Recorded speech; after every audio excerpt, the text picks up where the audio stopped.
Capítulo 7. El molesto zumbido de un insecto. Habían pasado más de 3 semanas desde que Izuku había ido a Naruata. Durante ese tiempo, se había tomado muy en serio las palabras de Knuckleduster. Si quería tener alguna oportunidad de luchar contra Stendhal, necesitaba saber pelear. Necesitaba dominar las habilidades básicas de combate, pero también las de combate callejero y escénico. Había solo un problema. Su madre no podía permitirse enviarlo a ninguna escuela de artes marciales, y su salario como mangaka no le alcanzaba para pagar una membresía mensual en ninguna escuela de artes marciales.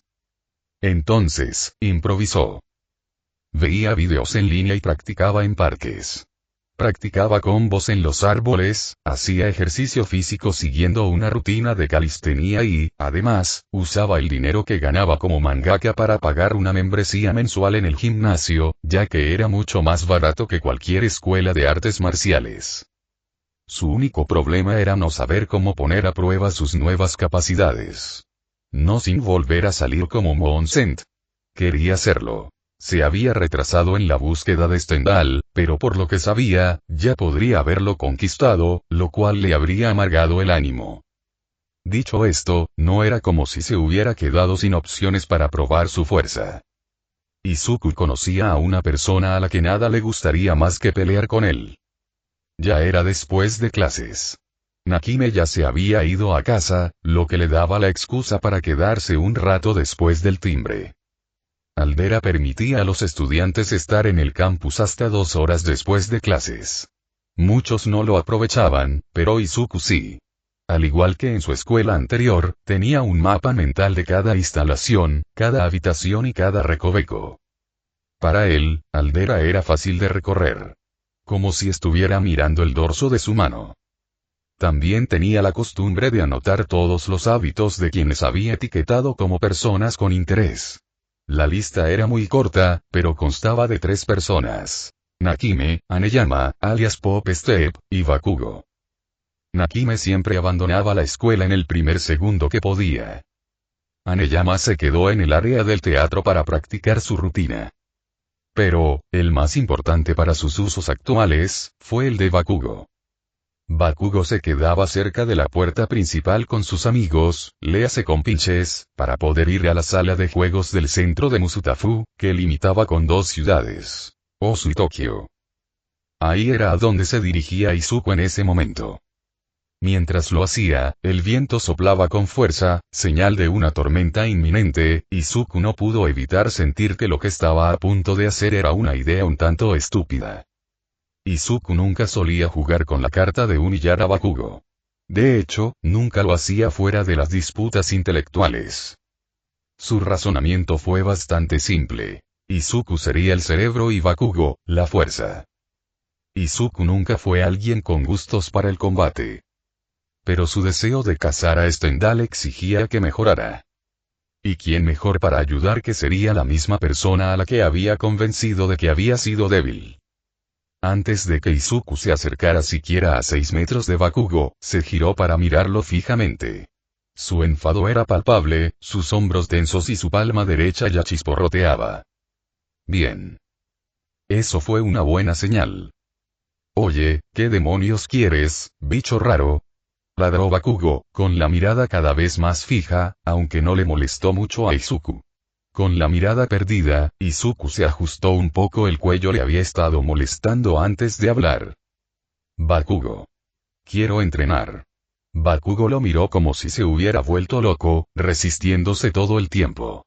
¿Qué demonios? ¿Tú? Ese flacucho. ¿Quieres entrenar? Mientras Bakugo continuaba, se burló, ignorando la petición de Izuku, como si se sintiera insultado. Lárgate de aquí con esas tonterías. ¿Yo? ¿Entrenar contigo? No, gracias, espetó Bakugo, dándole la espalda a Izuku. Bueno, ahí se fue el plan A. Hora del plan B, pensó Izuku con sequedad, frunciendo el ceño. ¿Qué te pasa, Bakugo? ¿Tienes miedo de perder? Ante eso, Bakugo miró lentamente por encima del hombro, sus ojos se tiñeron de rojo y sus labios se curvaron en una leve mueca. Disculpa. ¿Qué demonios acabas de decir? Izuku sonrió con suficiencia. Bien. Quería esa reacción. Eso significaba que había caído en la trampa. Técnicamente, estaba cayendo al nivel de Bakugo, pero quería probar sus nuevas habilidades con un objetivo en movimiento. ¿Qué mejor manera de hacerlo que con el único tipo que había pasado la mayor parte de su vida acosándolo? Dije. Tú, el gran Katsuki Bakugo, tienes miedo de perder contra, como tú dices, el monstruo flacucho. Porque eso es lo que me parece, respondió Izuku con voz tranquila, sin vacilar ni un segundo mientras Bakugo gruñía. Oh, eso es. Estás muerto. Bakugo se movió más rápido de lo que Izuku había esperado inicialmente, pero pudo compensarlo al saber que era lo que a Bakugo siempre le gustaba hacer primero cuando se trataba de pelear. Y eso fue empujar hacia adelante con su mano derecha para hacer estallar una explosión en la cara de su víctima. Izuku esquivó el ataque, se acercó muchísimo, donde sus dedos estaban a apenas 1 centímetro de distancia, y entonces, atacó a una velocidad que la mayoría de la gente no podía seguir. La velocidad y la fuerza del golpe fueron suficientes para dejar pequeñas ondas de choque en la ropa y la piel de Bakugo, haciéndole escupir saliva por todo el suelo, tambaleándose hacia atrás y jadeando. El puño de 1 pulgada y, pensó Izuku, pero se negó a rendirse. Darle una oportunidad a Bakugo solo arruinaría las cosas. Así que Izuku aprovechó su momento de debilidad, se lanzó hacia adelante y, en lugar de intentar un puñetazo, manteniendo el impulso, lanzó una patada giratoria. Los laterales de sus zapatos impactaron en el brazo de Bakugo y lo derribaron. Bakugo gimió y gruñó, poniéndose lentamente de pie. ¡Monstruo de mierda! Rugió Bakugo, lanzándose hacia adelante y palmeando a Izuku en el estómago, seguido de una explosión a quemarropa. Izuku salió volando hacia la valla de ladrillos que rodeaba el patio por la fuerza del golpe, que se agrietó bajo la presión. Bakugo se abalanzó sobre él, pero Izuku fue lo suficientemente astuto y se recuperó con la suficiente rapidez como para esquivar la explosión. Al deslizarse hacia la derecha, le dio una patada a Bakugo, haciéndolo caer de cara contra la valla. Izuku lo agarró del pelo, lo jaló hacia atrás y lo volteó sobre su hombro para que cayera al suelo. Luego, con un pisotón en el pecho, Izuku lo mantuvo allí mientras Bakugo se retorcía. Quieto. Pero, claro, como se trataba de Bakugo, se negó a ceder. Lanzó una explosión hacia arriba que Izuku esquivó por poco al lanzarse hacia la derecha, y recibió un gancho de derecha en la cara, seguido de una explosión retardada que lo envió al suelo justo cuando Bakugo se levantaba. La pequeña quemadura en su rostro comenzó a sanar rápidamente, mientras Bakugo se burlaba, cerniéndose sobre él de tal manera que todo su rostro parecía estar cubierto de sombras, sus ojos aparentemente brillaban rojos y su burla reflejaba dientes afilados como navajas, como un monstruo mirando a su próxima comida. Maldito monstruo, pensando que puedes acercarte a mí. ¿Quién carajo te crees que eres, aspirante a perdedor? Gruñó Bakugo, y solo entonces, cuando Bakugo terminó de escupir su repugnante basura, Izuku usó su posición para patear hacia arriba y enviar a Bakugo hacia atrás, dándole suficiente espacio para ponerse de pie. ¡Mierda! Espetó Bakugo, con sangre manando de su labio inferior. ¡Imbécil! Me rompiste el labio. Gruñó Bakugo, mirando a Izuku, quien, parecía estar bien. Bakugo parpadeó, confundido. ¿Cómo? ¿Cómo iba a estar bien? ¿Acaso no acababa de lanzarle una explosión a la cara? Sabía lo potentes que eran sus explosiones, sobre todo desde esa distancia. Eso debería haberle dejado al menos un moretón. Pero hoy no había nada. Creo que eso es todo, dijo Izuku, sacudiéndose las mangas y rodando el hombro. Gracias, Bakugo. Aprendí mucho de esto, y al decir eso, Izuku pasó rozándolo con las manos en los bolsillos, mientras Bakugo solo podía mirarlo fijamente. ¿Qué carajo fue eso? ¿En serio? ¿Qué demonios fue eso? ¿Desde cuándo pudo ese monstruo curarse de sus heridas? Hoy tal vez, pensándolo bien, nunca había visto un solo moretón en él desde el día que lo conoció. Ni un rasguño, ni un raspón, ni un moretón, ni nada. ¿Qué demonios sí? Bakugo necesitaba saber más, pero, sinceramente, no sabía cómo conseguirla. Desde luego, no iba a preguntárselo al bicho raro. Quizás, en algún momento, simplemente saltaría sobre ese bastardo. Sí, eso funcionaría. A lo lejos, de pie al otro lado de la calle, acechando en un callejón, Quinn tenía una sonrisa extendiéndose en su rostro. Había estado siguiendo a Moonsen desde que llegó a Musutafu y había aprendido bastante. Era aburrido, estudiaba constantemente y era mangaka. Su don parecía tener una mezcla de regeneración, algún tipo de potenciador de fuerza y capacidades defensivas mejoradas. También lo había visto beber sangre, y solo sangre, lo que significaba que su don estaba relacionado con la sangre. Había visto todos esos tipos de dones en los efectos del disparador.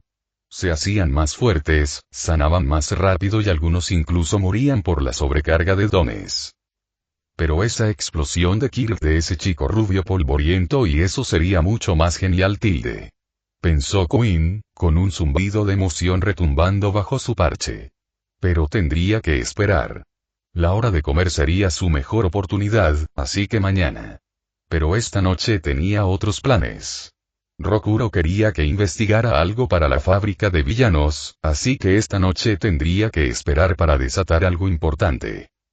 Stendhal también estaba ocupado. Había decidido ir a Isua a cazar a algunos villanos antes de ir tras su siguiente objetivo. Al parecer, surgió algo y lo consideró más importante. Como sea. No importa, mientras el caos azote Japón, me da igual, dijo Quinn antes de soltar una risita. Estuvo a punto de enviar una abeja gatillo para golpear a tipo explosivo en plena pelea, pero él quería que estuviera en un lugar más grande con más gente antes de hacerlo. Después de todo, la mayor cantidad de bajas era lo que convertía al villano instantáneo en el mejor, como ahora los llamaba la policía. Villanos instantáneos, qué nombre tan cutre. Pensó Quinn mientras se escabullía de vuelta al callejón, frunciendo el ceño. Los medios siempre encontraban la manera de quitarle la creatividad a sus ideas. Bueno, al menos no es algo tan cutre como villanos emergentes. Y mientras caminaba hacia el callejón, no se dio cuenta de que Izuku había estado mirando en esa dirección todo el tiempo, con los ojos entrecerrados. Nunca había visto a esa chica antes, y que estuviera mirando hacia la escuela. Sospechoso y Izuku supo de inmediato que, quienquiera que fuese esa chica, representaba una amenaza. Una amenaza que, en algún momento, tendría que afrontar. Pero, por ahora, se conformaba con dejarla a su suerte. El filo de la espada de Moonsen la eludiría por ahora. Por ahora, su atención se centraba en Stendhal, más que en nadie. Stendhal sería su primera y única muerte. Conocía el dicho de que después del primero, no puedes parar, pero Izuku tenía el suficiente autocontrol para no caer en la misma trampa en la que cayó Stendhal.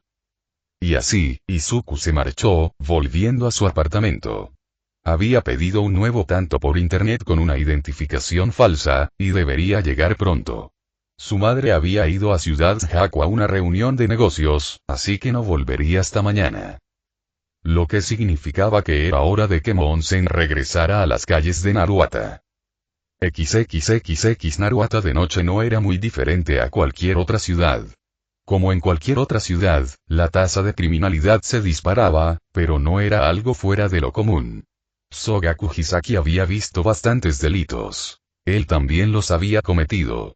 A veces robaba, otras veces hacía cosas más incuestionables. Extorsiones, sobre todo. Asustaba y amenazaba a alguien para que hiciera algo malo si no entregaba dinero. Esa chica Pop Step era una de ellas.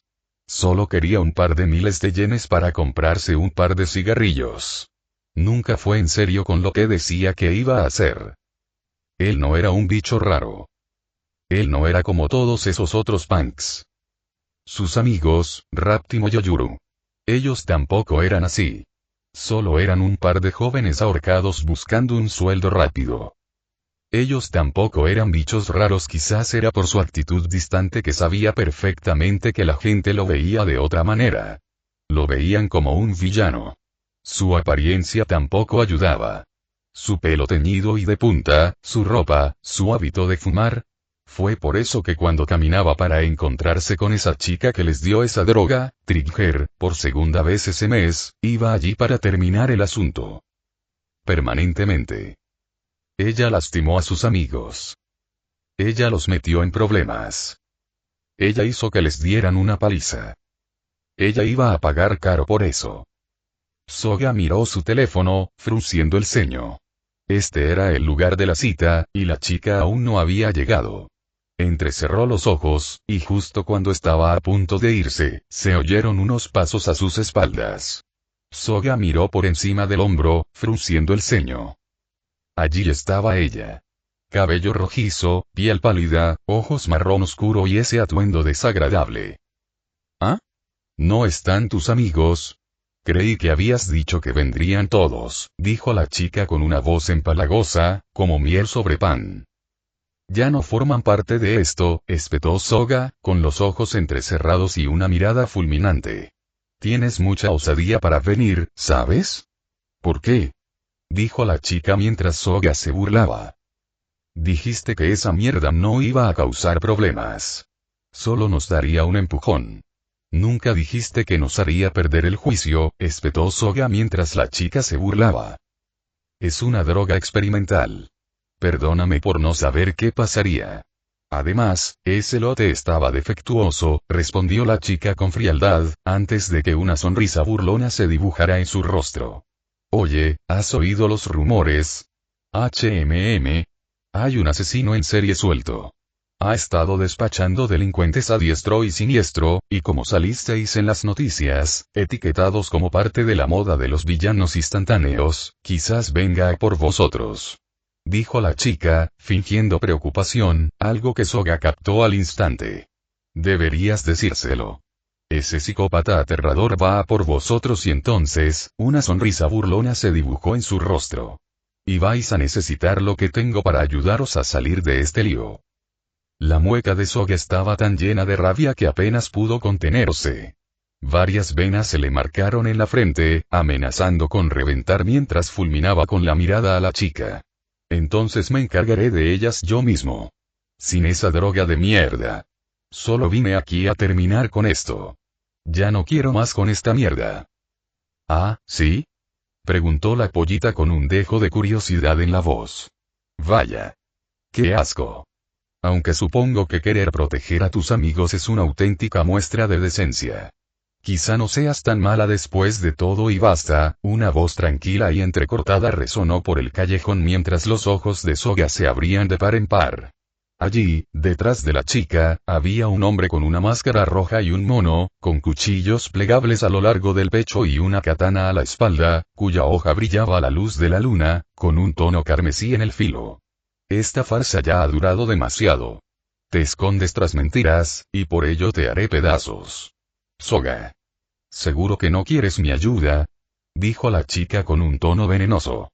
Era una trampa. Debería haberlo imaginado. ¿Por qué demonios no sumó 2 y 2? Va, vete a la mierda. Espetó Soga, con finas garras afiladas saliendo de sus nudillos. Los enfrentaré a ambos, sin esa droga de mierda. Aburrido, dijo la pollita con voz cantarina, poniendo ambas manos en la espalda. No eres divertido, Soga. Forzarme así, en fin, supongo que tengo que hacer las cosas interesantes. ¿No te importa, Stendhal? El asesino enmascarado, Stendhal, no dijo nada. Simplemente se colocó en una posición desde la que podía golpear a Soga con su espada, y Soga supo en ese instante que estaba perdido. Había visto gente que sabía luchar, cómo luchar con destreza, y Soga sabía perfectamente que él no era así. Pero Stendhal sabía lo que hacía. El pánico inundó los ojos de Soga, y su expresión pasó de la seriedad absoluta al miedo al dar un paso atrás. El polluelo sonrió al ver una horda de abejas extrañas salir volando de la nada. Es hora de poner las cosas interesantes. Una oleada de abejas con púas de jeringa voló hacia Soga. Este se cubrió la cara y los ojos con ambos brazos, esperando a que atacaran. Pero no llegó nada. El único sonido que siguió fue el sonido de una cuchilla cortando el aire. Una exclamación de asombro se dibujó en el rostro del polluelo cuando Stendhal murmuró algo. Soga abrió los ojos y miró al frente. Un pequeño individuo, del tamaño de un niño, ataviado con una yukata negra con estampados florales, estaba frente a él, con una máscara de oni roja sobre el rostro. El chico llevaba el pelo recogido en un moño con 2 palos que lo sujetaban, y en la mano derecha llevaba un tanto. A su alrededor había abejas muertas, cortadas por la mitad con una precisión espeluznante. Aunque su expresión estaba oculta, la sed de sangre que emanaba de él era más que suficiente para provocarle escalofríos en la espalda. Para alguien tan joven, tener esa clase de aura, pensar que ahora atacas a civiles, Stendhal. Es repugnante, dijo el chico con voz llena de malicia. Tú y te atravesé el corazón. No deberías estar vivo, dijo Stendhal con naturalidad mientras el chico ladeaba la cabeza. Apuñalaste un corazón. ¿Y qué hay de mis otros 6? Respondió el chico, quitándole las vísceras de insecto a su tanto. Ya le avisé a mi contacto que estás aquí, y también traerán a sus amigos. Uno de ellos es Knutleduster. Dime algo, ¿quieres encargarte de 4, o quizás 5 personas a la vez? ¿O aceptarás mi ofrecimiento de clemencia temporal? Tú, siseó el polluelo, mirando al chico con desprecio. Creía que eras genial, Moonsent. Moonsent. Este mocoso es Moonsent. Pensó Soga, con la confusión arremolinándose en su mente mientras Moonsent volvía su atención hacia ella. No te estoy hablando, basura. Te sugiero que te vayas, escupió Moonsent mientras la chica se burlaba. Bien, me quedo con 2 por el precio de una, espetó el polluelo mientras más abejas se acercaban en enjambre a Soga y Moonsent. Moonsent usó su tanto para deshacer docenas de abejas en un instante, pero ni siquiera él pudo seguir el ritmo de tantas a la vez. Finalmente, algunas se colaron y picaron a Moonsent y Soga. Para Moonsent, una vez que la droga entró en su cuerpo, se dirigió rápidamente hacia su cerebro buscando un factor de don para amplificar. Solo para que un mar de extrañas células sanguíneas ennegrecidas se precipitara hacia la droga y la destruyera en segundos. Cuando la droga no hizo efecto en Moonsent, Quinn se quedó atónita. Ya debería haber hecho efecto. Pero, no le pasó nada, pensó Quinn, con expresión confusa, antes de volverse hacia Soga, y fue entonces cuando su expresión se transformó en una alegría sádica. Bueno, al menos conseguí uno. Moonsent miró por encima del hombro, apartando la abeja de un golpe de su cara expuesta, antes de alzar la vista hacia la masa de piel y púas que tenía detrás. Soga soltó un rugido de furia, que a su vez provocó la risa de Quinn. Diviértanse los 3. Me largo antes de que pase algo más. Y entonces, desapareció, pisó unas abejas y salió volando. Moonsent miró fijamente a Stendhal, preparando su tanto mientras aferraba la empuñadura de su espada. Eres realmente raro, Moonsent, dijo Stendhal, inhalando mientras hablaba. Primero, mencionas que tienes múltiples corazones, luego, una droga que supuestamente aumenta el factor donde alguien no te afecta, me hace preguntarme, ¿qué eres realmente? Moonsent se burló bajo su máscara. No tenía ni idea de cuánto tardarían en llegar sus refuerzos. Podía oír la respiración entrecortada y furiosa de Soga tras él. Estaba a punto de embestir como una fiera. Tu nombre es Soga, ¿verdad? Sí, gruñó Soga. Parecía tener el control. Bien. Entonces, deshagámonos de esta porquería, dijo Moonsent, alzando su tanto. Pronto llegarán refuerzos, pero hasta entonces, solo quedamos nosotros 2. Como sea. Este bastardo es mío. Rugió Soga mientras Stendhal resopló. Así que revelas tu verdadera naturaleza. Me parece bien. Entonces es hora de morir. Declaró Stendhal, mientras todos se abalanzaban unos sobre otros. Capítulo 8. Furia hirviente y espeluznante. Cuando Stendhal se lanzó hacia adelante, no apuntó a Moonsent. Apuntó a Soga. Pensó que, una vez que se encargara de Soga, Moonsent sería el siguiente. Pero cometió un error crítico al no apuntar a Moonsent. En el momento en que Stendhal se disponía a atacar a Soga, Moonsent se interpuso entre él y el ataque, elevando su tanto para cruzar espadas con la katana de Stendhal. Mientras que antes el ataque habría hecho volar a Moonsend como en su primer encuentro, Moonsend igualó a Stendhal en fuerza física, bloqueando el golpe a la perfección. ¿Qué? No debería haber sido posible. Era imposible que alguien tan joven igualara la fuerza física de un adulto. Ni siquiera en una sociedad de dones. Mientras las chispas brillaban entre el choque de las espadas, Stendhal apenas tuvo tiempo de reaccionar ante el enorme puño afilado como una pluma que Soga le lanzó. Si Stendhal movía su espada, perdería la mano. Así que recibió el puñetazo de frente, impactando la máscara de Stendhal, que salió volando. Stendhal voló por los aires, dando volteretas sin control antes de aterrizar en el suelo, dando volteretas por la acera antes de derrapar y detenerse cerca del final del callejón. La cabeza le palpitaba de dolor mientras gruñía entre dientes antes de recomponerse. A pesar de su fuerza, no era especialmente resistente. Era lo que algunos llamarían un cañón de cristal. Capaz de infligir daño, pero incapaz de aguantarlo bien. Dicho esto, no iba a permitir que el bruto, que ahora cargaba contra él con temeridad, volviera a hacerlo. Stendhal tranquilizó su respiración y ajustó su postura con la espada, con el golpe a escasos centímetros de su hombro derecho. Mientras Soga se acercaba, y justo cuando estaba a 1 metro de distancia, Stendhal atacó. Respiración de sangre segunda forma. Dividiendo venas. Pensó Stendhal, abalanzándose con un movimiento de ataque. La punta de la espada se clavó en el bíceps derecho de Soga, y al hacerlo, Stendhal cortó diagonalmente su brazo, desde la parte superior derecha del pecho hasta el abdomen, mientras la sangre brotaba a borbotones. Soga rugió de dolor, resonando en el cielo nocturno mientras Stendhal sonreía con sorna bajo su máscara. Una herida así sería fatal, incluso para alguien con tribujer en el cuerpo. Pero aún así, no se olvidó de Moonsend. Giró rápidamente sobre sus talones y bloqueó otro golpe del tanto de Moonsend, un ataque penetrante que iba directo a su garganta. ¡Qué sedientos de sangre, ¿verdad?, dijo Stendhal con tono burlón.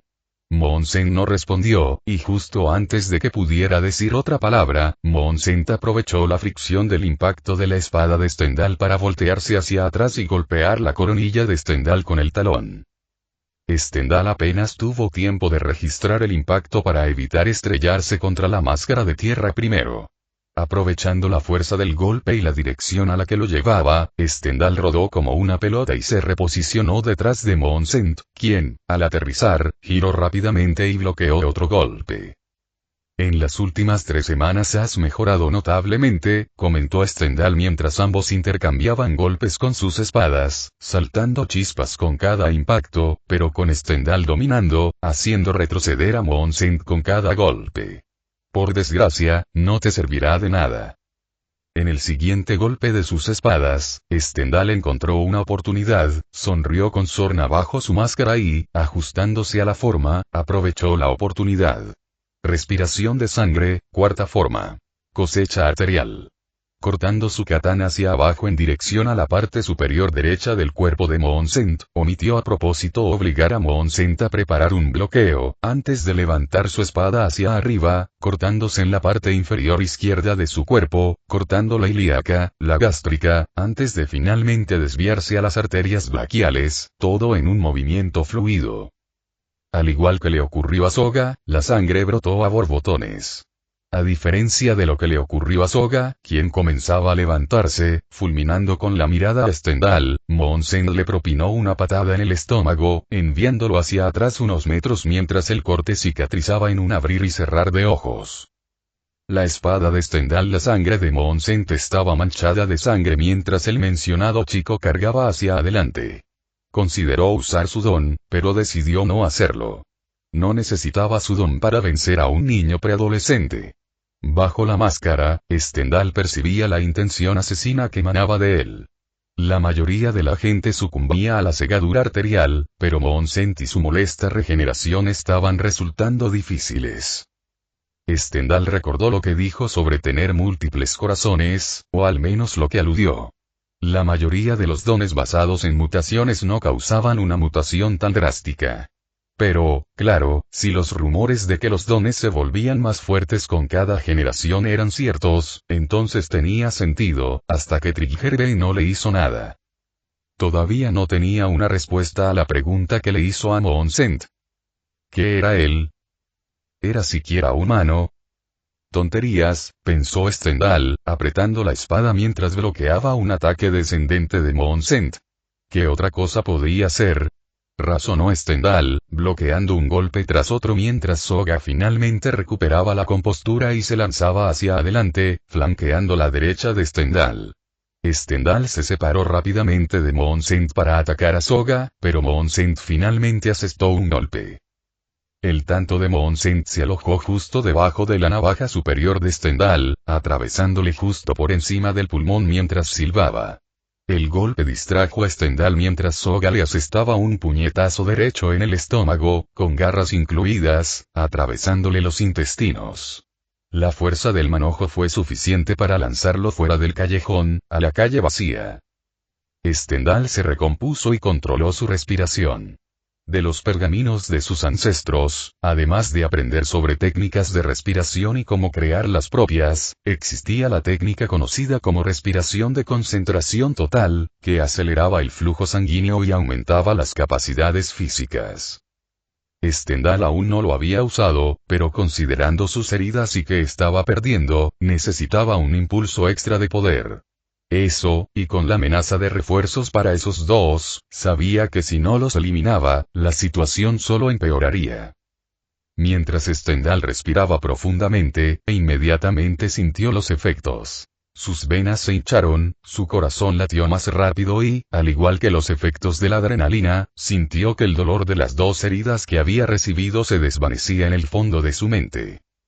Justo cuando Moonsent y Soga salían del callejón para encontrarse con Stendhal en la calle, este se abalanzó sobre él, agrietando el pavimento bajo sus pies. Apuntó primero a Moonsent, ya que era la amenaza más importante en ese momento. Stendhal se movía tan rápido que ni Soga ni Moonsent pudieron reaccionar. A mitad de la embestida, Stendhal preparó su espada.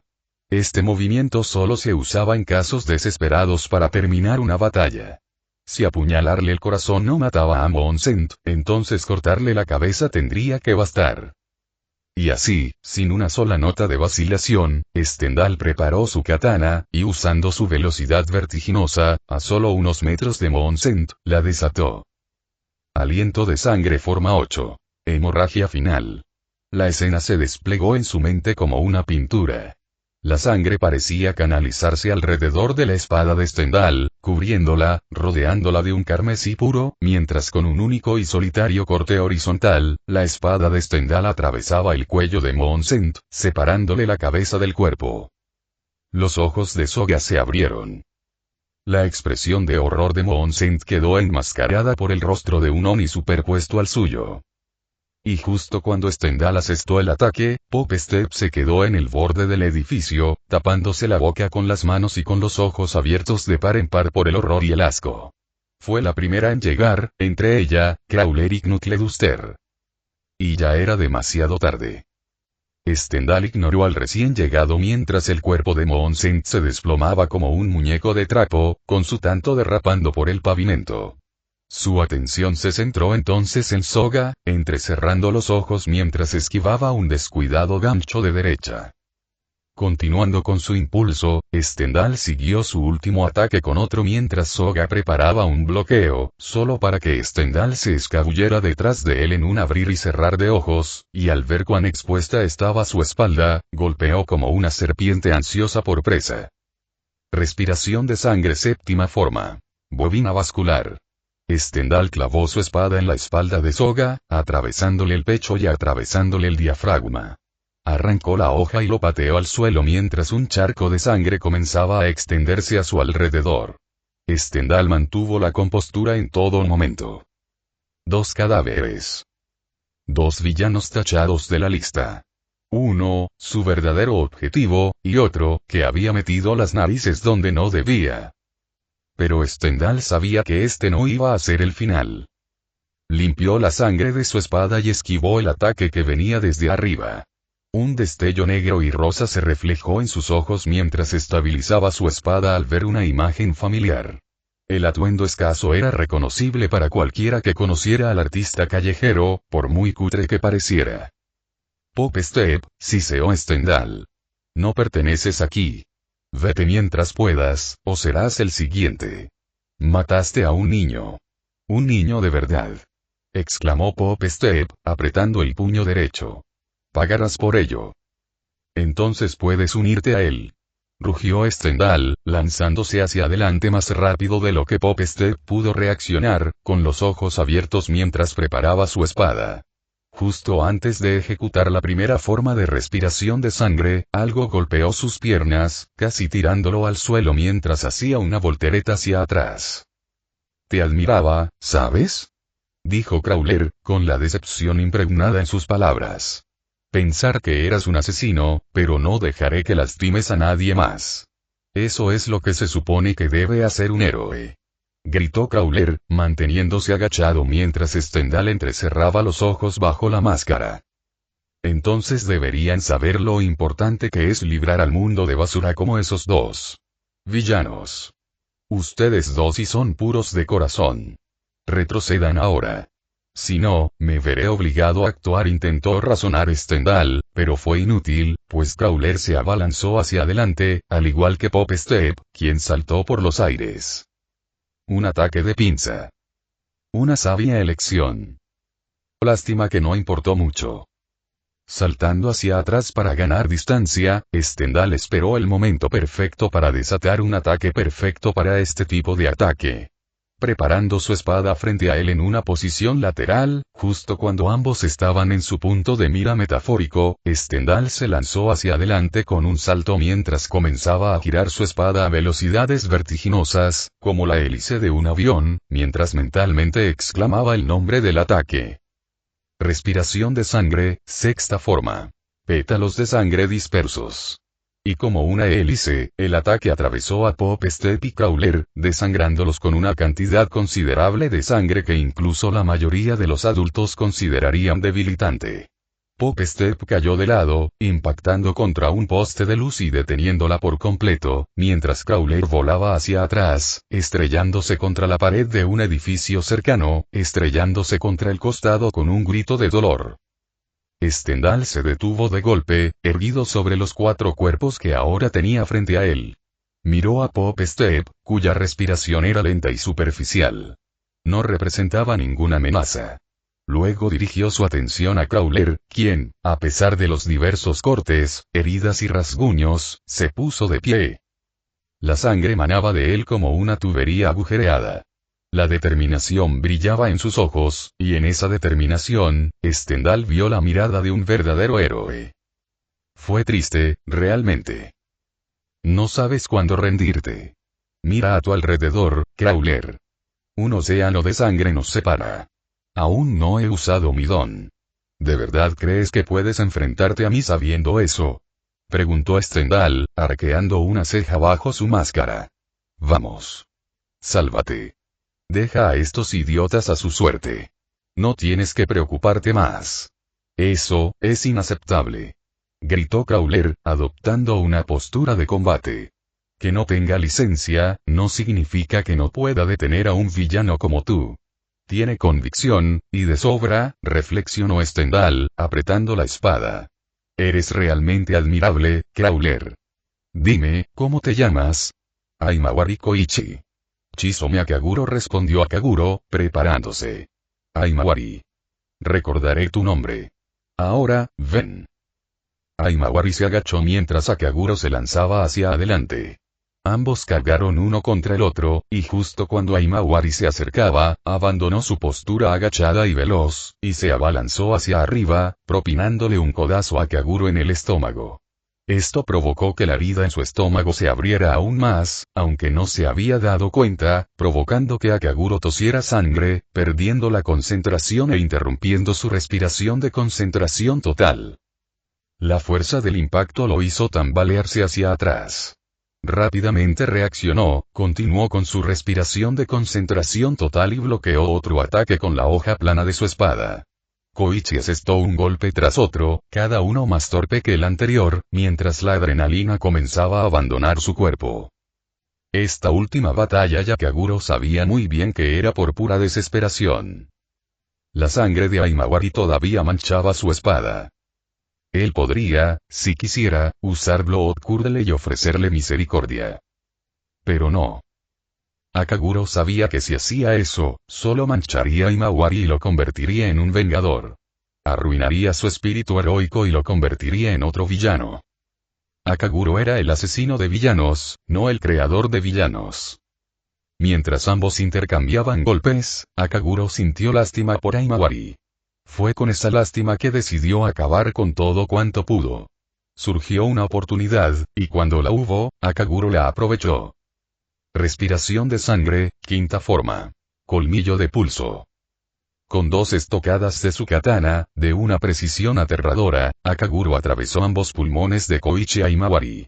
Cuando Koichi cayó al suelo, jadeando, Akaguro no sintió el triunfo. No sintió la emoción de la victoria. No se sentía bien consigo mismo. Él sintió y se sintió fatal. En Aimawari, se vio a sí mismo. Akaguro vio ante él a alguien que quería ser un héroe, pero no podía hacerlo debido a restricciones y a un don aparentemente débil, o en su caso, tabú. Pero justo cuando mató a esa versión pasada de sí mismo, Akaguro se preparó para hacer lo mismo con Aimawari. Koichi Aimawari. Te concedo un indulto de tu vida de sufrimiento. Serás conocido por lo que fuiste. Un verdadero héroe. Uno que murió en el frente de batalla. Y justo cuando Akaguro estaba a punto de perforar el cuello de Koichi, Akaguro evitó por poco un puñetazo de una enorme mano enguantada de color negro adornada con un nudillo de bronce. Te equivocas, idiota, retumbó una voz grave y llena de ira frente a Akaguro, mientras entrecerraba los ojos bajo la máscara. Porque estoy aquí y no voy a dejar que mates a mis alumnos. De pie frente a él, vestido con una chaqueta estilo militar verde oscuro, una camiseta negra sin mangas y jeans cargo color marrón arena con una máscara cubriendo su rostro, Knuckleduster estaba de pie, una sonrisa confiada pero furiosa ocupaba la parte descubierta de su rostro mientras la máscara de pañuelo cubría la mitad superior. Otro más. Esos dos, Pokestep y Aimawari, debieron ser la primera oleada de refuerzos.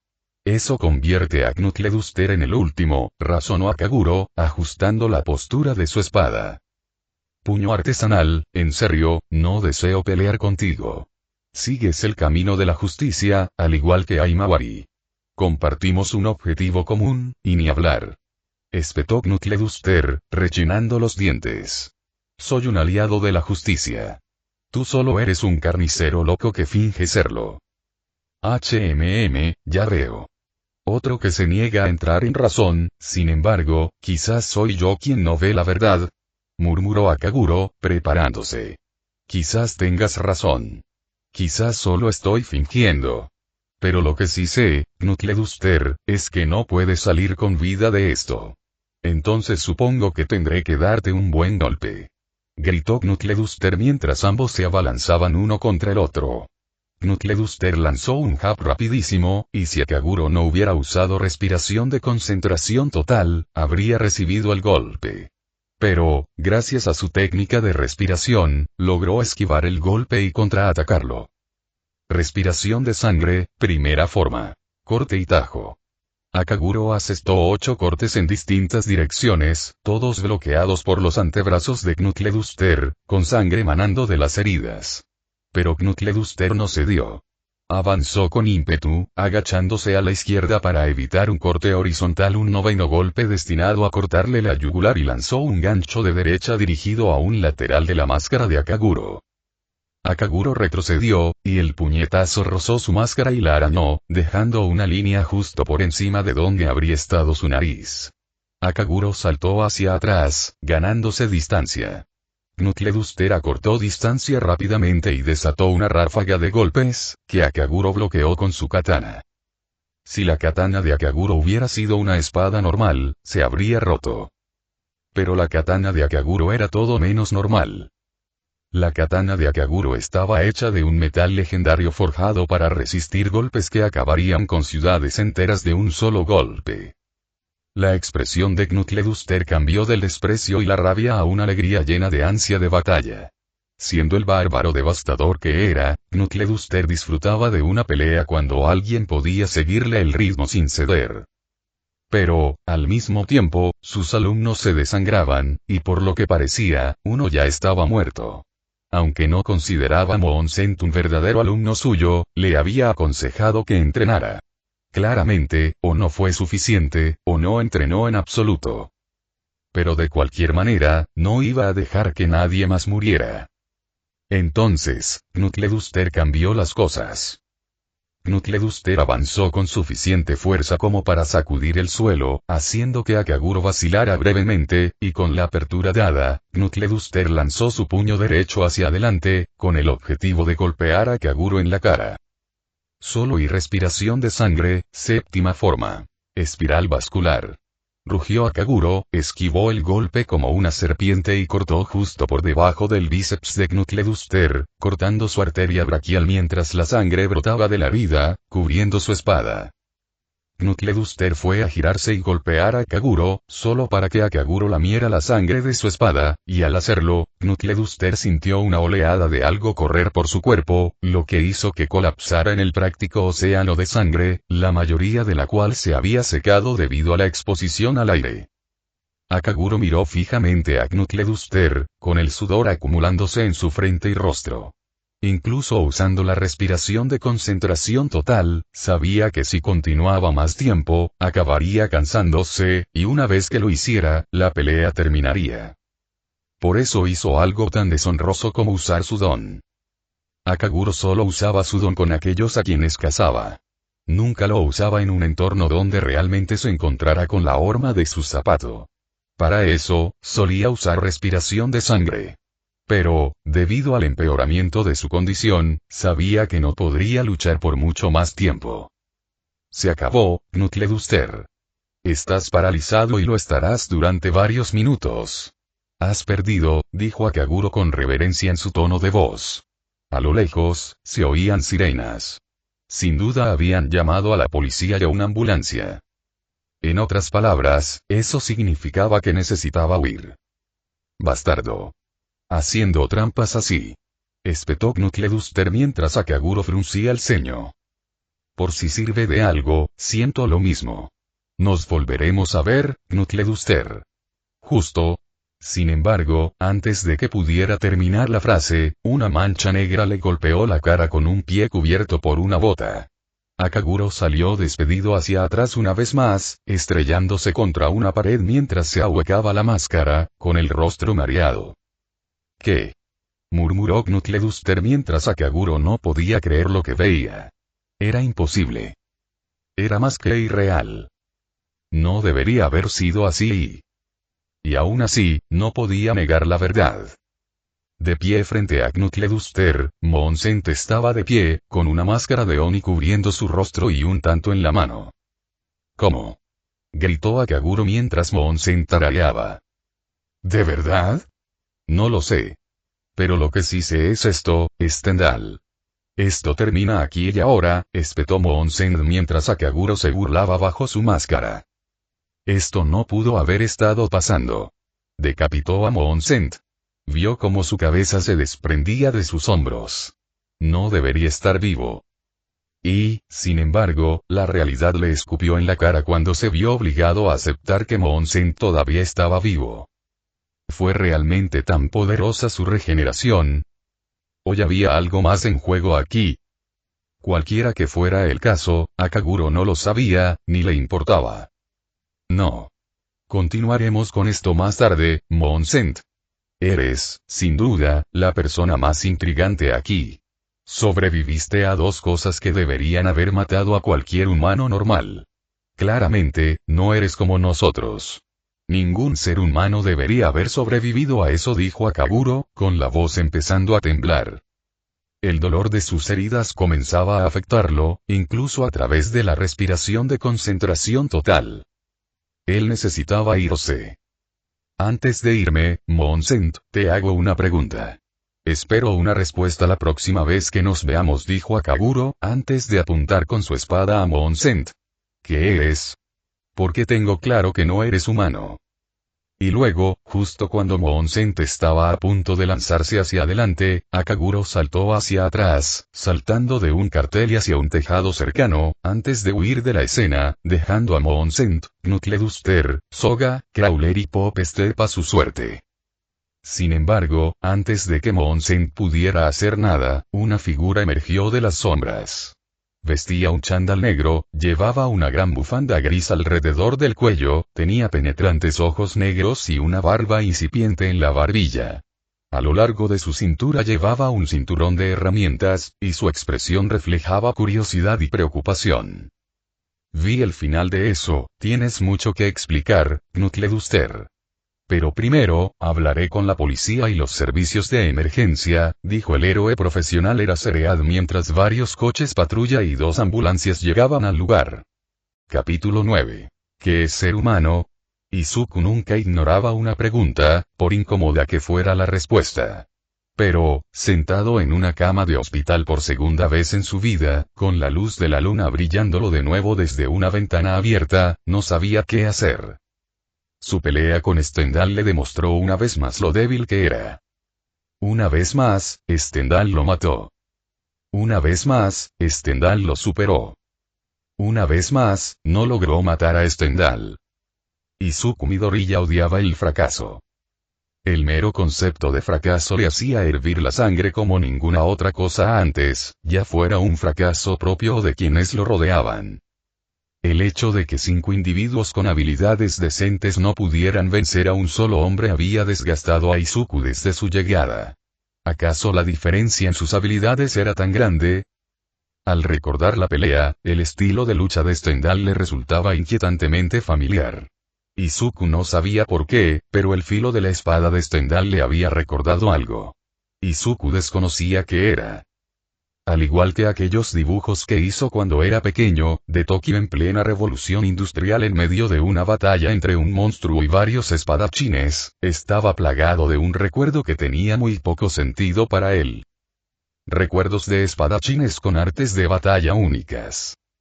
Recuerdos de un chico de pelo negro puntiagudo, una oribicolor, una mitad amarillo y verde y la otra mitad rojo puro, bajo el cual llevaba un uniforme negro.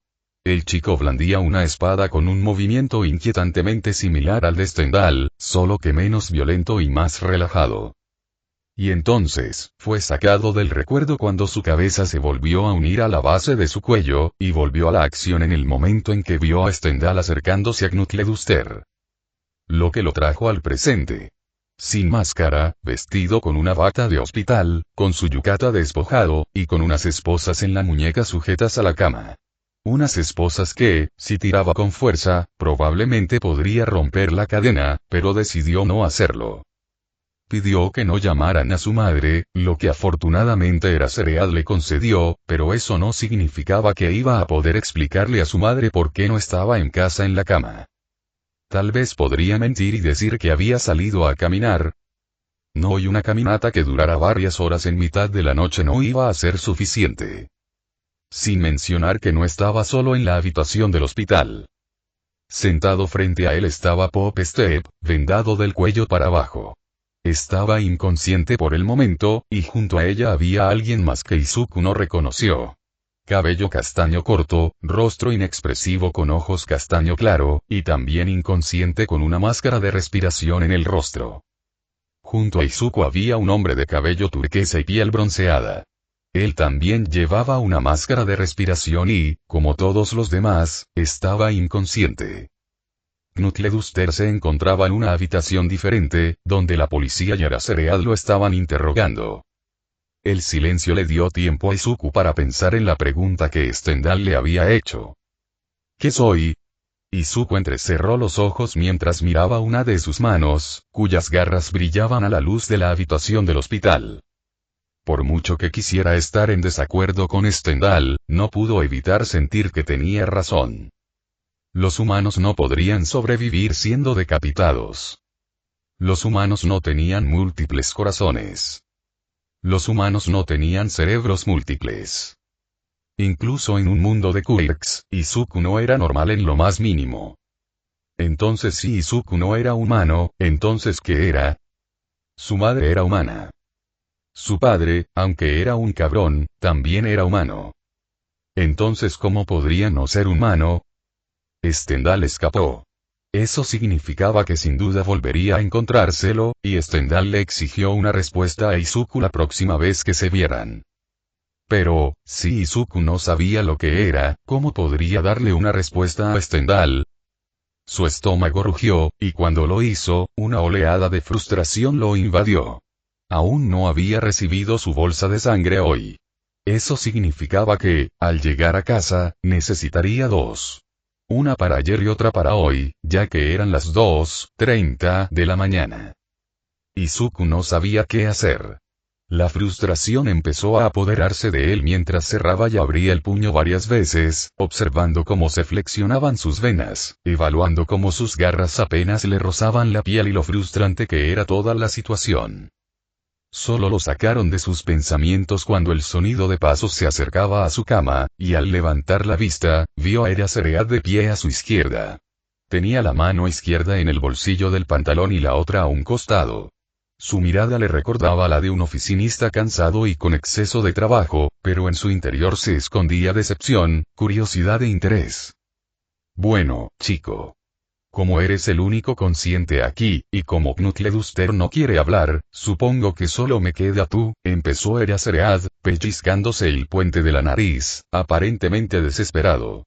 Que conste que, como eres menor de 15 años, no estás en problemas. Como mucho, te daré una advertencia, y no se lo diré a tu madre. Cumplo mi palabra. Izuku asintió, antes de volver a mirar su mano, sus garras una vez más y luego a Eraserhead. ¿Estarán los demás en problemas?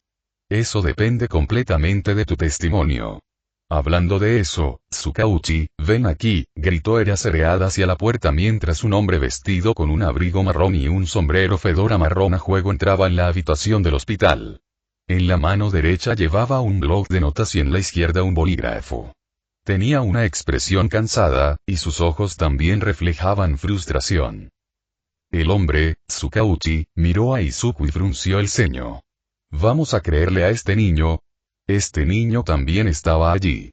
De hecho, fue él quien se recompuso la cabeza. ¿Recuerdas? Dijo Eraserhead mientras Tsukauchi parpadeaba y luego volvió a mirar a Izuku con incredulidad. Espera un segundo, ¿tú?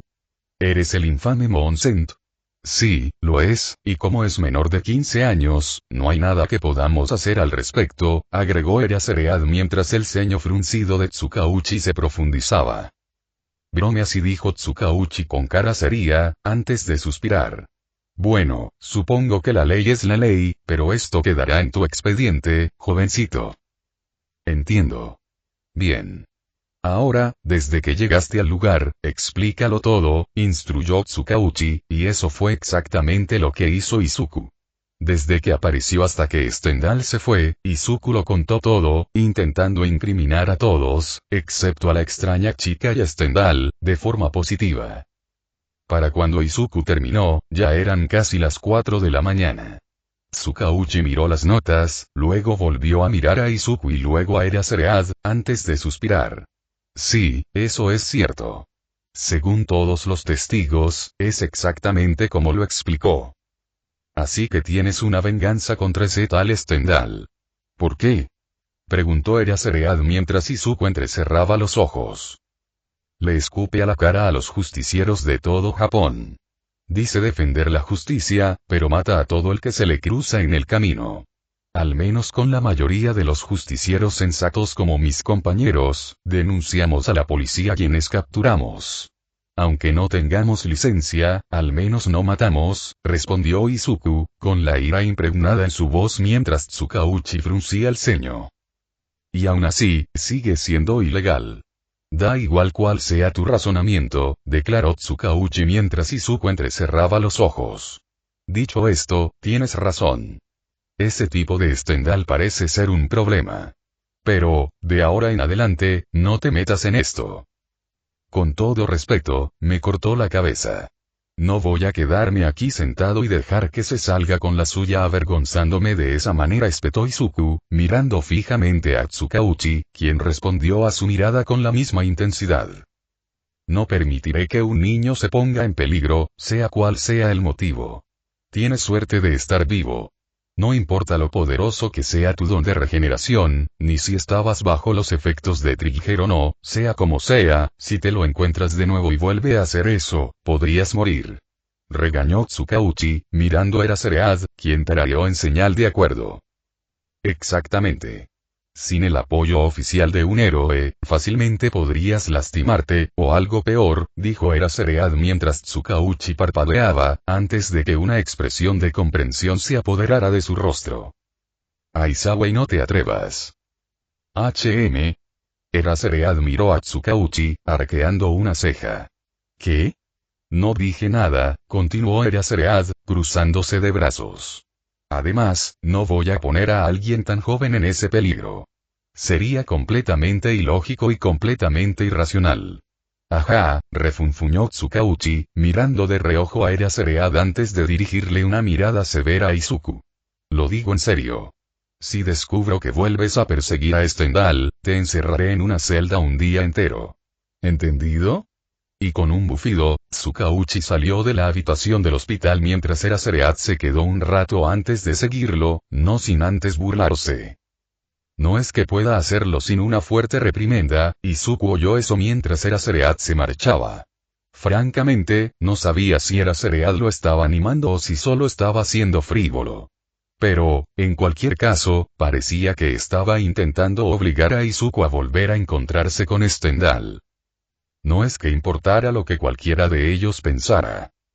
Stendhal fue suyo. No descansaría hasta que Stendhal encontrara su fin a manos de Izuku. Ya no se trataba de lo que estaba bien o lo que estaba mal. Ya no se trataba de justicia ni de mala administración de la justicia. Esto fue personal. Y una vez que algo se volvió personal para Izuku, nunca lo soltó hasta que terminó. XXXX Queen no estaba de muy buen humor. Desde su encuentro con Monsen Soga, ella había estado obsesionada con el hecho de que Monsen ni siquiera se veía afectado en lo más mínimo por su Trigger Bay. Ningún cambio en su apariencia física. No hay diferencia en su regeneración. No, nada. Había observado la pelea a distancia entre el grupo de justicieros y Stendhal, así que lo sabía. Tan brutal y sangrienta como fue, no parecía tan fuera de lo común. Claro que Soga había cambiado, eso era obvio. Pero Monsen, no. Nada. Zip, nada, cero. Y eso era lo que la frustraba, más allá de cualquier otra cosa.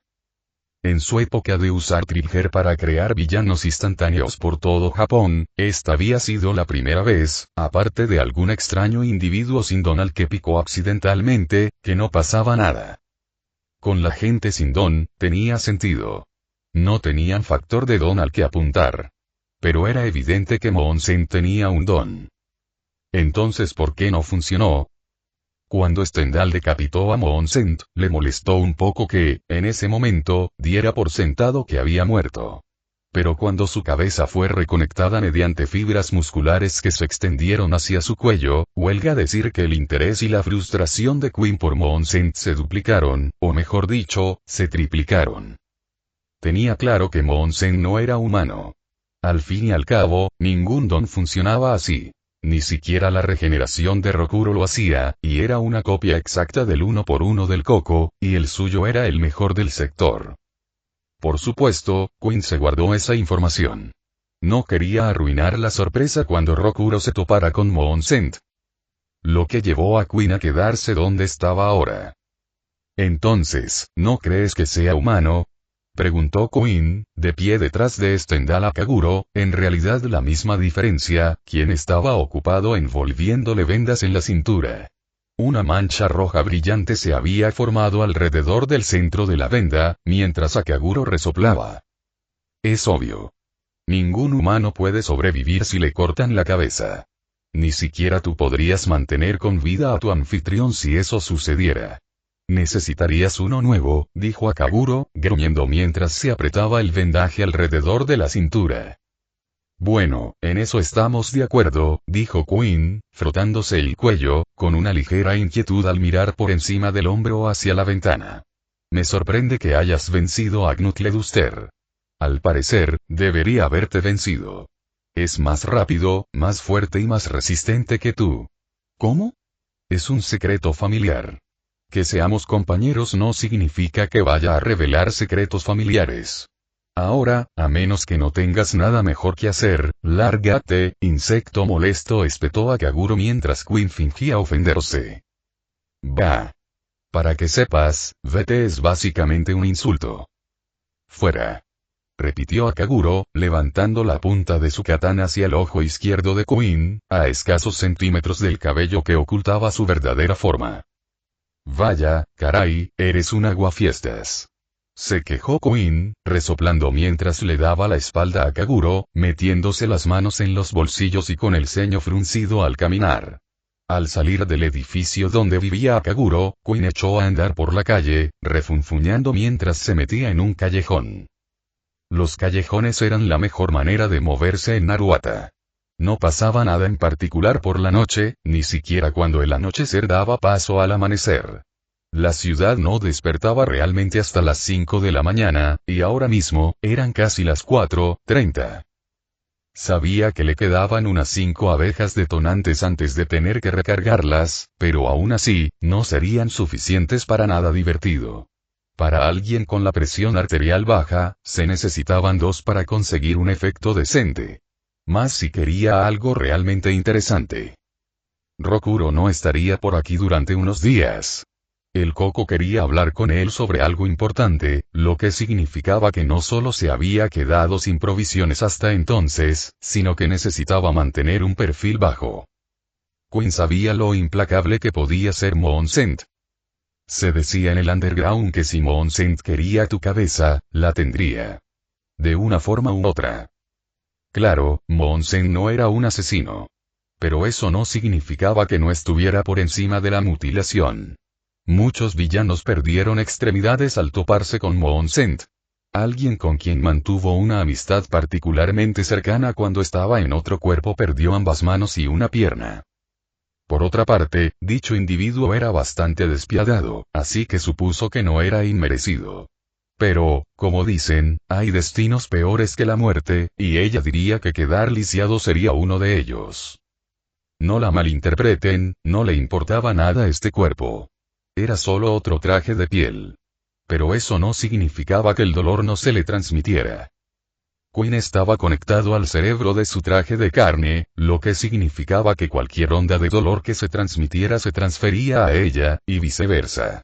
Sabía que en cuanto Moonsent terminara con Stendhal, y ahora que Moonsent conocía el rostro de su traje de carne, ella sería la siguiente. Eso significaba que podía merodear por Aldera sin ser descubierta. Al menos, no físicamente. Bueno, podría dejar que algunos de mis hijos volaran por ahí, no es que vaya a distinguir entre mis abejas normales y las abejas naturales, razonó Quinn con una sonrisa burlona. Le encantaba tener ideas geniales, aunque fueran solo razonamientos básicos. No era como si fuera similar a la rata. Era solo una abeja con un don, no hiperinteligente, y su inteligencia se incrementó aún más al recibir un don de inteligencia. En cierto modo, envidiaba a Netsu. En su opinión, lo consiguió fácilmente. Experimentaron con toda su colmena, no solo con ella. Técnicamente, podría ser reemplazada en cualquier momento, pero su conciencia permanecería igual. Al final, Quinn Achizuka era solo una cara para un nombre. Al igual que vivía dentro de los caparazones humanos, la abeja reina podía ser diferente cada vez, y su mente seguía siendo la misma. Digan lo que digan del Doctor del Coco y su equipo, pero eran extremadamente inteligentes y prácticamente los únicos humanos a quienes ella respetaba, lo cual no era precisamente bueno, porque cuanto más respetaba a alguien, más quería ser como ellos. Qué lástima que fueran viejos apestosos. Más adelante, había un edificio de apartamentos donde Quinn se había instalado. Allí cambiaba de anfitrión y dejaba que los que ya no usaba se pudrieran o que sus hijos se los comieran. Quinn vivía específicamente en el 5.º piso, y nadie más se dio cuenta, principalmente porque el único olor que salía del apartamento era el de la miel. Al fin y al cabo, las abejas eran solo eso. Abejas. y las abejas hicieron miel. La miel olía dulcemente, lo cual ocultaba el olor a muerte y descomposición. Un día, esparciría sus abejas tan lejos que todo Japón sería una colmena gigante. Y, mejor aún, tendría al hombre del saco bajo su control. Ella sería imparable. ¿Qué opinan?, preguntó Quinn a los dos cadáveres sentados a la mesa, sostenidos por unas abejas que se alojaban en su interior, moviendo la cabeza en señal de asentimiento. Una risa sombría escapó de los labios de Quinn. Bueno, claro que están de acuerdo. ¿Qué hijo no está de acuerdo con sus padres? Aunque estaba el problema de Moonsent. Pero no era importante. Era una posibilidad divertida, pero una amenaza real. No era gran cosa. Además, ¿qué podría serle exactamente un niño pequeño y patético? Eso, y que sabía exactamente quién era Moonsent. Izuku Midoriya. Esa era la verdadera identidad de Moonsent. Lo único que necesitaba ahora era averiguar dónde vivía, y no sería muy difícil. Entonces, realmente, ¿qué pasaría si intentara algo? Ella simplemente encontraría dónde vivía y mataría a su familia mientras dormían y robaría todo como acto de venganza. XXXXI, mi dulce bebé.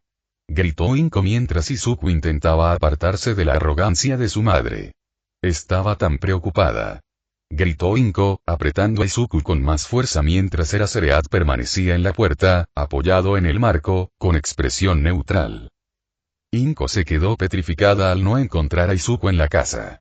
Llamó a la comisaría local, pero solo sirvieron para preocuparla aún más por su posible secuestro. Por eso se sintió aliviada al ver a Eraserhead aparecer con su precioso bebé en brazos, quien parecía más molesto que nada. Muchas gracias, Eraserhead. Oh, ¿cómo puedo pagarte? ¿Quieres dinero? ¿Puedo darte algo de comer también? Pareces cansado, si de verdad necesitas un lugar donde recostar la cabeza, puedo, está bien, agradezco la oferta, pero estoy ocupado, interrumpió Eraserhead, con una gota de sudor corriéndole por la cara. Miró a Izuku con una sonrisa burlona. Tienes una madre muy cariñosa, hijo problemático. ¿Dónde estaba? Preguntó Inko, manteniendo a Izuku cerca mientras Eraserhead se acomodaba, enderezándose mientras se arreglaba la bufanda. Naruata. Naruata. Exclamó Inko, mirando a Izuku con los ojos abiertos. Izuku. ¿Cómo llegaste hasta allá? Caminé. ¿Caminaste? Sí. En fin, dijo Eraserhead, llamando de nuevo la atención de Inko. Lo encontramos hurgando en la escena de un crimen. No manipuló nada, pero le advertimos. Dejando eso de lado, tienes que vigilar más de cerca a tu hijo. Sí, señor. No permitiré que vuelva a suceder, dijo Inko, antes de mirar a Izuku con decepción. Vamos, Izuku. Sé que eres más listo que esto. Izuku no dijo nada, su expresión era de pura neutralidad mientras Eraserhead suspiraba. Bueno, si eso es todo, tengo que volver a patrullar. Que tengas una buena noche, y dicho esto, Eraserhead se fue, cerrando la puerta tras él, dejando a Inko e Izuku solos. Tras unos segundos, Inko soltó a Izuku, se levantó y se cruzó de brazos. No más huidas por la noche. Mamá, no. Lo digo en serio. A partir de las 10 de la noche, no puedes salir de casa. Si lo haces, te quitaré todos los libros y perderás el privilegio de ver la televisión durante un mes. ¿Me entiendes, jovencito? Izuku refunfuñó sin decir nada. Por un momento, Inko se sintió mal. Izuku era un chico curioso por naturaleza. Tendía a perderse en sus pensamientos, así que no era tan descabellado decir que caminó de Musutafu a Naruata. Aunque estuviera a pocas horas de distancia, llevaba un tiempo fuera. Pero aún así, que no dijera nada sobre irse cuando lo hizo, fue increíblemente irresponsable. Izuku nunca solía hacer algo así. No, a menos que estuviera ocultando algo. Izuku. ¿Hay algo que no me estás contando? No. Izuku, dijo Inko con severidad, pero si Izuku ocultaba algo, no le daba margen de maniobra. Si registrara tu habitación, ¿encontraría algo que no debiera? No. Incluso si fuera e hiciera eso ahora mismo. Sí. Inko negó con la cabeza y fue a la habitación de Izuku. Casi esperaba que la detuviera, pero lo único que hizo fue acercarse al refrigerador y coger una bolsa de sangre. Supuso que no había tomado nada hoy. Cuando Inko entró en la habitación de Izuku, estaba igual que siempre. Una estantería llena de libros y diarios, una cómoda llena solo de ropa. Su armario estaba casi vacío, salvo por unas cuantas cajas llenas de papeles y borradores para su manga, y no era como si pudieran revisar su portátil, ya que aún lo estaban reparando en la tienda de tecnología del centro. Inko incluso se esforzó al máximo y revisó debajo de su cama, tras haber usado su don para ello.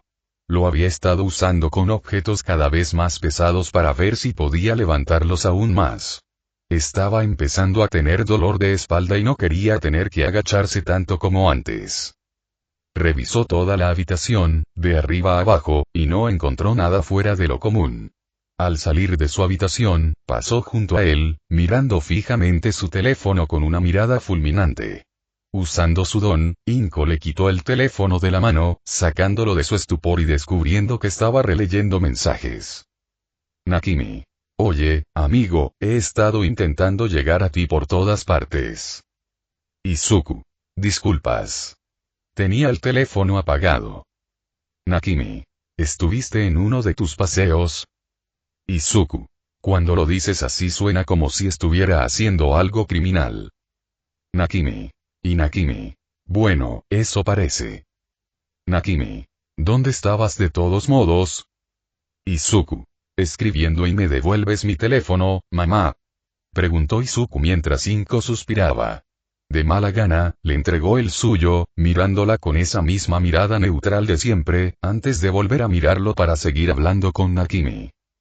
Inko negó con la cabeza y caminó hacia su habitación, se puso ropa de dormir y se sentó en el borde de su cama mientras miraba al suelo, su mente vagando hacia lugares a los que no había ido desde que Izuku era un niño. Una parte de Inko estaba frustrada por lo plácido que parecía. Izuku siempre había sido emocionalmente atrofiada. Aunque nunca se lo admitiría a nadie, siempre le había dado escalofríos. Eso no significaba que cambiara nada entre ella y su hijo, pero cuando veía a más padres con sus hijos, estos sonreían, reían, corrían y se divertían. Pero Izuku no era así. Izuku se quedaba en casa la mayor parte del tiempo, y en las raras ocasiones en que salía de la casa, fuera de ir a la escuela, era para pasar el rato con esa problemática chica Nakimi. Luego, por supuesto, está su tendencia a no dormir nunca. La mayoría de los niños ni hablar de eso dormían al menos 8 horas al día. Los que no, además, tenían un don energético que los mantenía despiertos más tiempo, e incluso así, tenían que dormir. Desde que Izuku era un bebé, nunca había pegado los ojos para dormir. Al principio, las enfermeras del hospital pensaron que se trataba de algún tipo de lesión cerebral, y fue entonces cuando descubrieron que tenía múltiples corazones y cerebros. A eso atribuyeron los médicos su falta de sueño. Dada la cantidad de cerebros y corazones que tenía, para ellos, la circulación y renovación de la sangre, así como la activación constante de las neuronas, debían ser la razón de su insomnio. En otras palabras, nunca se quedó sin energía. Inko sabía que su pequeño Izuku nunca sería normal. Pero una parte de ella deseaba que simplemente fingiera serlo. Por otra parte, Izuku había dejado constancia de que odiaba pretender ser algo que no era. Lo cual era extraño, porque siempre que Izuku iba a la tienda con ella, rondaba por la sección de ropa para chicas. Siempre preguntaba por ropa de niña además de la de niño. Inko ya le había preguntado antes, pero Izuku nunca le dio una respuesta. Durante un tiempo, Inko estuvo preocupada de que su hijo pudiera haber sido en realidad una hija atrapada en el cuerpo de un niño. Preocupada de que Izuku pudiera haber sido transgénero. No es que a Inko le molestara eso, pero la angustia mental que eso le imponía a una persona ya era bastante mala. Inko conocía a una persona transgénero, pero se quitó la vida en la preparatoria debido al acoso y la poca aceptación de sus padres. Y así, Izuku tenía numerosos estilos de ropa, tanto de niño como de niña, y los intercambiaba de vez en cuando mientras estaba en casa y solo a veces en público, pero nunca en la escuela. Preocupaciones e inquietudes aparte, esto solo demostraba aún más lo inusual que era Izuku. Eso sin mencionar el exitoso manga que había estado escribiendo desde los 9 años. Claro, no ganaba mucho dinero, pero no lo necesitaba. El hecho de que se hubiera afianzado en la industria del manga en un mercado tan competitivo y en el género romántico de todos los géneros le parecía una locura. Ella estaba orgullosa de Izuku. Pero, al mismo tiempo, también estaba preocupada. Inko finalmente obtuvo una respuesta de su distanciada familia. Tardaron 6 años en responder, pero lo hicieron por carta. Para resumir una carta muy larga, nadie en la historia de sus familias había tenido el mismo tipo de don que Izuku.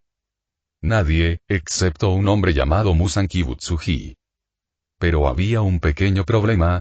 Musan Kibutsuji no solo había muerto hacía mucho tiempo, sino que había estado muerta desde la era Taiso, una era anterior a la que se pensaba que existían los Quirks, lo que significaba que esta Musan Kibutsuji era la primera humana en tener un Quirk, o su familia le estaba mintiendo.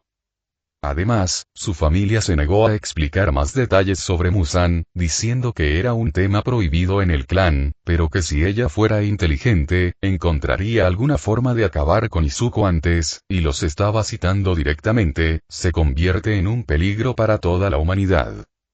No hace falta decir que rompió la carta y guardó los trozos en la basura.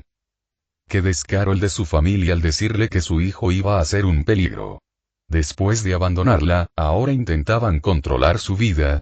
Le dieron ganas de gritar. Pero ella lo ignoró.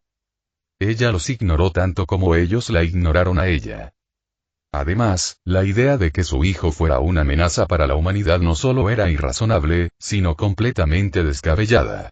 Claro, Izuku quizá no fuera normal, pero no era un supervillano acechante. No es su hijo. Su hijo era bueno. A su hijo jamás se le ocurriría hacerle daño a alguien. Y bien. Con ese pensamiento preocupante, Inko apoyó la cabeza sobre las almohadas, cerró los ojos y se quedó dormida sin sueños.